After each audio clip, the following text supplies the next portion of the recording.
जब सखर जेयूपी के सदर रहे 1970 के बाद अहले सुन्नत की क़यादत, अहले सुन्नत सियासी हवाले से क्यों इतना पीछे चली गई? तो 1977 का फैसला, तो क्या वही फैसला फिर दोबारा दोहराया गया? तो आप जिस फैसले की तरफ इशारा कर रहे हैं 1977 का, उन्हीं जमातों के साथ फिर दोबारा 2000 के आखिर में दोबारा हो गया, तो दोबारा हो गया और बार बार हुआ, फिर दोबारा नुकसान हो गया। बिल्कुल नुकसान तो फिर बढ़ता ही चला जा रहा है ना। वजाहत की ये बताएं कि जेयूपी छोड़ने के बाद फिर आप सियासत में या किसी सियासी जमात का हिस्सा क्यों नहीं बने? क्या वजह है कि एक हमारे अकाबरीन उलमाए कराम क़िबला मुफ्ती मोहम्मद हुसैन कादरी रहमतुल्लाह अलैह इलेक्शन में खड़े होते रहे, उसके बाद क़िबला मुफ्ती सैयद इकबाल हुसैन शाह फैज़ी रहमतुल्लाह अलैह मेरे वालिद गिरामी इलेक्शन में खड़े होते रहे। क्या वजह है कि उनके जाने के बाद हमारे अकाबरीन उलमाए कराम सखर के अकाबिर जो है उन्होंने इलेक्शन में हिस्सा नहीं लिया है? ऐसी सेकुलर सियासी जमातों की हिमायत और सपोर्ट के लिए भी वो आगे आगे हैं, फ्रंट पर हैं। बड़ा मुश्किल सवाल कर लिया है क़िबला शाह साहब आपने।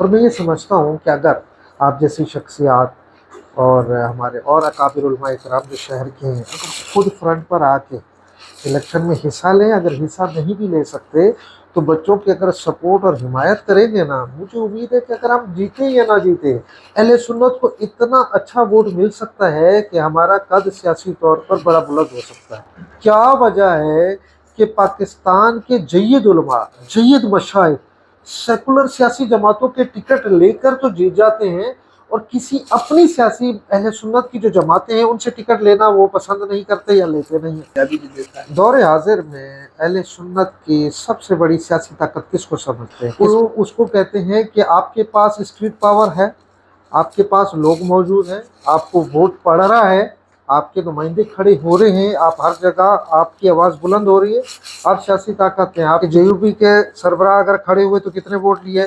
पाकिस्तान सुन्नी तहरीक का सरबराह खड़ा हुआ इलेक्शन में तो कितने वोट लिए? सुन्नी तहरीक का सरबराह खड़ा हुआ तो कितने वोट लिए?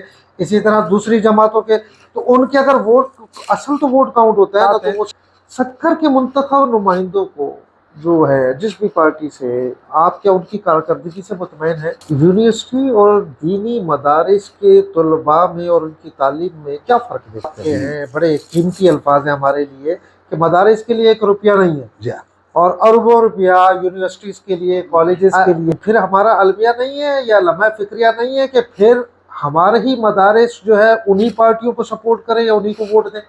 मदारिस के तलबा क्या सरकारी अफसर बन सकते हैं? CSS के एग्ज़ाम दे सकते हैं? क्या उनकी काबिलियत इतनी है या हमारे मदारिस में ऐसी तालीम दी जाती है कि वो इन सीटों के ऊपर 16वें ग्रेड 17वें ग्रेड पर पहुँच सकें? के हवाले से क्या कहते हैं कि करनी चाहिए? आप तो माशा